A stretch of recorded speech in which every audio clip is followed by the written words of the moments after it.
Hello friends, welcome back to my channel study Adda. मैं प्रिया भारती आपका बहुत बहुत स्वागत करती हूँ। मैंने आपको पिछले वीडियो में पढ़ाया था कि करिकुलम क्या होता है, इसका क्या इंपॉर्टेंस है, टाइप्स है। इसके सारे टॉपिक्स मैंने लगभग कवर कर चुके थे। बस इसमें एक टॉपिक बचा था, पाठ्यक्रम निर्माण के सिद्धांत। तो हम ये टॉपिक इस वीडियो में कवर करने जा रहे हैं। आप इसे ध्यान से सुने और इसे एक बेहतरीन नोट्स के रूप में भी आप बना सकते हैं। चलिए अब हम वीडियो शुरू करते हैं। पाठ्यक्रम निर्माण के सिद्धांत का वर्णन कीजिए। विद्यालयों में शिक्षा विषयों को तैयार करने हेतु तो कुछ विशेष सिद्धांत का ध्यान रखा जाना आवश्यक है। यह सिद्धांत निम्नलिखित है। पहला, विद्यार्थी केंद्रित का सिद्धांत, स्टूडेंट सेंट्रल थ्योरी।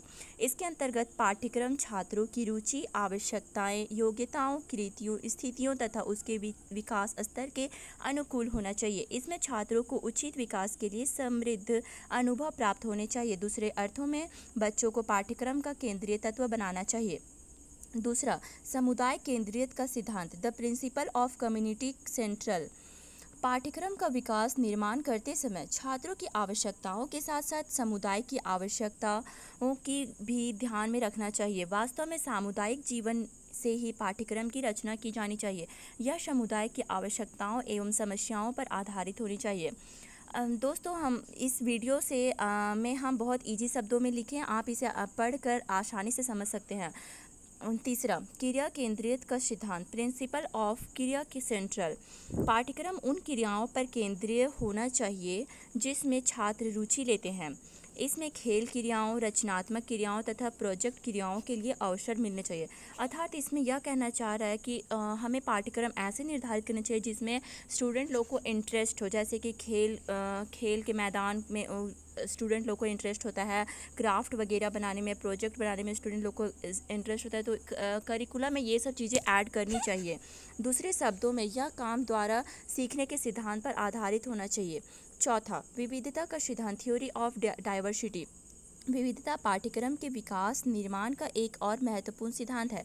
पाठ्यक्रम का आधार व्यापक होना चाहिए क्योंकि संकीर्ण पाठ्यक्रम से व्यक्ति की विभिन्न योग्यताओं को विकसित नहीं किया जा सकता। प्रत्येक स्तर पर पाठकों की विभिन्न आवश्यकताओं एवं रुचियों का ध्यान रखना चाहिए और पाठ्यक्रम में व्यक्तिगत विभिन्नता के लिए स्थान होना चाहिए। पांचवा, लचीलेपन का सिद्धांत, प्रिंसिपल ऑफ फ्लेक्सिबिलिटी। यह बहुत इम्पॉर्टेंट है। पाठ्यक्रम लचीला होना चाहिए और प्रत्येक स्तर के बालकों की आवश्यकता पर आधारित होना चाहिए। इसमें शिक्षा दर्शन एवं शिक्षा मनोविज्ञान का नवीनता विकास प्रतिबिंबित होना चाहिए। लचीला पाठ्यक्रम बच्चों की आवश्यकताओं के अनुकूल हो सकता है। छठा, एकीकरण, यह सहसंबंध का सिद्धांत, प्रिंसिपल ऑफ इंटीग्रेटेड। शिक्षा का रूप हमेशा विकसित होते रहता है, इसलिए पाठ्यक्रम के निर्माण या विकास करते समय हमें एकीकरण या सहसंबंध विषयों या क्रियाओं पर भी ध्यान रखना चाहिए ताकि बच्चे का संबंध करते हुए उसे अच्छी तरह से समझ सके और उन्हें अपने आने वाले दिनों में बहुत फ़ायदे हो सकें। सातवां, अनुभव की समयता का सिद्धांत, theory of equity of experience. पाठ्यक्रम अनुभव की समग्रता पर आधारित होना चाहिए। पाठ्यक्रम के अंतर्गत स्कूलों में पढ़ाए जाने वाले प्रकरण ही सम्मिलित नहीं बल्कि इसमें वे संपूर्ण अनुभव सम्मिलित हैं जिन्हें छात्र स्कूल में, कक्षा में, पुस्तकालय में, प्रयोगशाला में तथा कार्यशाला में होने वाली बहुमुखी क्रियाओं तथा अध्यापकों द्वारा छात्रों के कई अनौपचारिक संबंधों में प्राप्त करता है। आठवां, उपयोगिता का सिद्धांत, थ्योरी ऑफ यूटिलिटी। उपयोगिता पाठ्यक्रम निर्माण का एक महत्वपूर्ण आधार है। पाठ्यक्रम में उन प्रकरणों को सम्मिलित करना चाहिए जो छात्रों के भविष्य में उपयोगी सिद्ध हो और जो उन्हें समाज के योग्य सदस्य बनाने में सहायता प्रदान करे। नौवां, सुरक्षा सिद्धांत, प्रिंसिपल ऑफ सेफ्टी। पाठ्यक्रम में उन विषयों को शामिल करना चाहिए जो सभ्यता एवं संस्कृति की सुरक्षा में सहायक सिद्ध हो। सुरक्षात्मक दृष्टिकोण भी चुनाव पर आधारित होना चाहिए। अर्थ पाठ्यक्रम में सम्मिलित किए जाने वाले प्रकरणों तथा क्रियाओं को सावधानी से चुना जाना चाहिए। 10वां, रचनात्मक प्रशिक्षण का सिद्धांत, प्रिंसिपल ऑफ क्रिएटिव ट्रेनिंग। पाठ्यक्रम का निर्माण करते समय इस बात का ध्यान अवश्य रखना चाहिए कि इसमें छात्रों की रचनात्मक योग्यता को प्रोत्साहन मिले। रेनल्ड ने ठीक ही कहा है कि वर्तमान और भविष्य की आवश्यकताओं के लिए बनाए गए पाठ्यक्रम का झुकाव निश्चित रूप से रचनात्मक विषयों की ओर होनी चाहिए। मानव संस्कृति में जो कुछ सर्वोत्तम है मानव की रचनात्मक योग्यता का परिणाम है। 11वां, लोकतांत्रिक मूल्यों के विकास का सिद्धांत, theory of development of democratic value. पाठ्यक्रम का इस प्रकार से विकास निर्माण करना चाहिए कि वह लोकतांत्रिक मूल्यों का विकास करे। लोकतांत्रिक देशों में प्राइमरी, सेकेंडरी तथा उच्च शिक्षा के लिए पाठ्यक्रम निर्धारित करने के लिए यह महत्वपूर्ण सिद्धांत है। समन्वय का सिद्धांत, प्रिंसिपल ऑफ कोऑर्डिनेशन। पाठ्यक्रम में अनौपचारिक एवं औपचारिक शिक्षा, प्रत्यक्ष एवं अप्रत्यक्ष शिक्षा, सामान्य एवं विशिष्ट शिक्षा, उदार एवं व्यवसाय शिक्षा तथा शिक्षा के व्यक्तिगत एवं सामाजिक उद्देश्यों का समन्वय होना चाहिए। 13वां, जीवन के लिए तैयारी का सिद्धांत, the principle of preparation for life. पाठ्यक्रम को छात्रों के जीवन के लिए तैयारी करनी चाहिए, अतः पाठ्यक्रम में क्रियाएं शामिल होनी चाहिए जो छात्रों को भविष्य के लिए तैयार करने में सहायक हो और वे भविष्य में जटिल समस्याओं की विभिन्न चुनौतियों का सामना करने के योग्य हो सके। 14वां, सार्थकता का सिद्धांत, द प्रिंसिपल ऑफ सिग्निफिकेंस।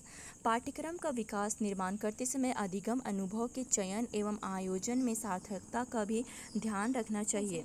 जिन छात्रों के लिए पाठ्यक्रम निर्मित किया जा रहा है उनके वातावरण एवं वर्तमान आवश्यकताओं की दृष्टि से उनके लिए सार्थक बातों का पाठ्यक्रम निर्माणकर्ता को ध्यान रखना चाहिए। सार्थकता वर्तमान, पिछले अनुभव तथा भविष्य में काम आने वाली बातों का ध्यान रखने की अपेक्षा करती है। निरंतरता का सिद्धांत, द प्रिंसिपल ऑफ कंटिन्यूटी।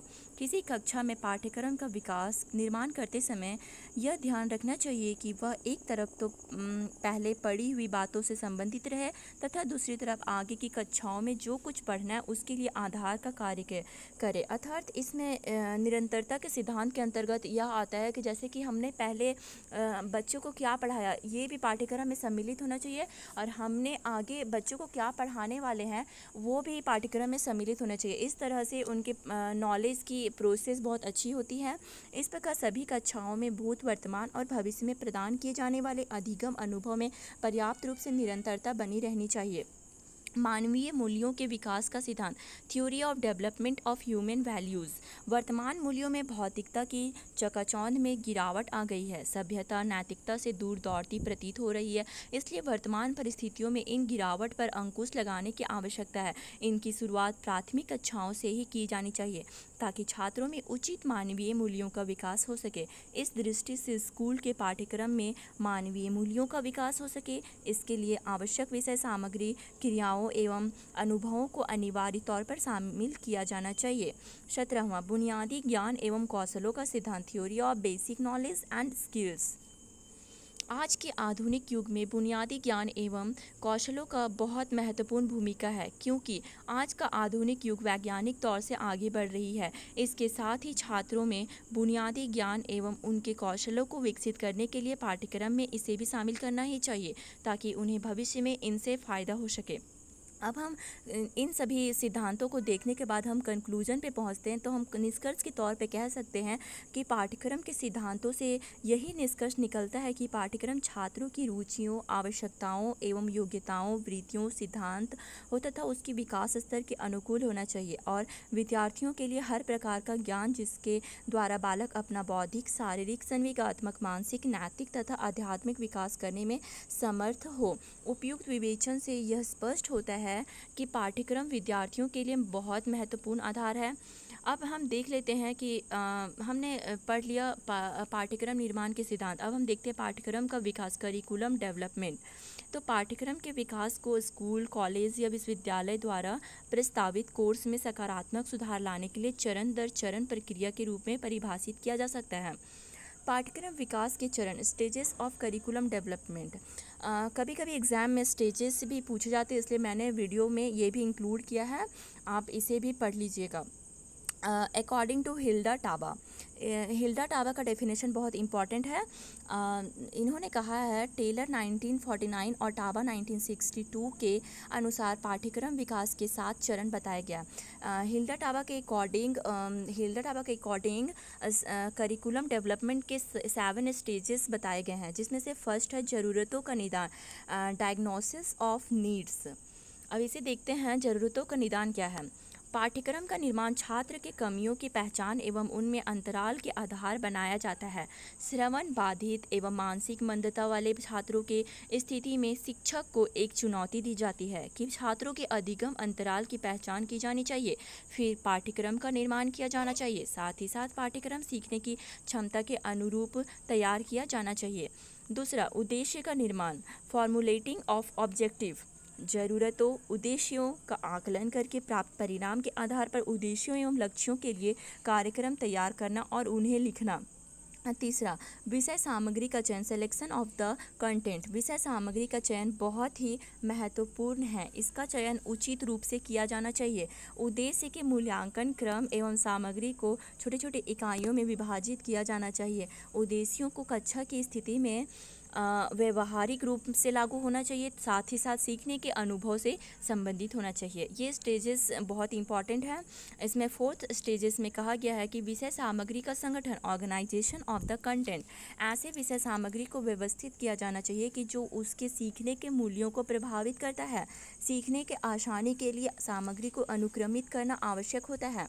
यह किसी विषय संबंधी ज्ञान को आसान एवं सुगम बनाने के लिए कार्य करता है।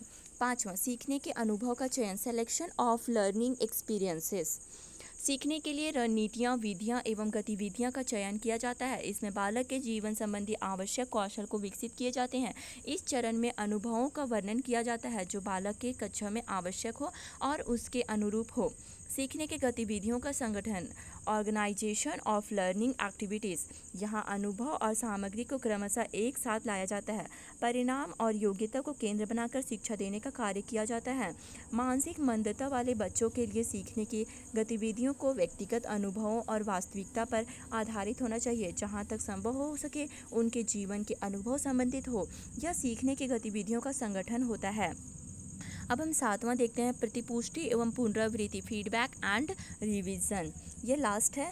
पाठ्यक्रम के उद्देश्यों, सामग्री, अनुभवों और गतिविधियों का संशोधन, मूल्यांकन और निरंतर आवश्यकताओं के परिणाम पर आधारित है। मानसिक मंद छात्रों के साथ चुनौतीपूर्ण प्रक्रिया वाले छात्रों के लक्ष्यों और उद्देश्यों को निर्धारित उपलब्धि की डिग्री पर आधारित होगा। हमने इस वीडियो में पढ़ा कि करिकुलम निर्माण के कौन कौन से सिद्धांत हैं और पाठ्यक्रम विकास के चरण।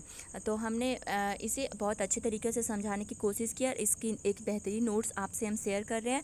कृपया आप हमारे चैनल को लाइक, शेयर एंड सब्सक्राइब करें ताकि आपको हमारे आने वाले नोटिफिकेशन की जानकारी मिलती रहे। Thank you so much.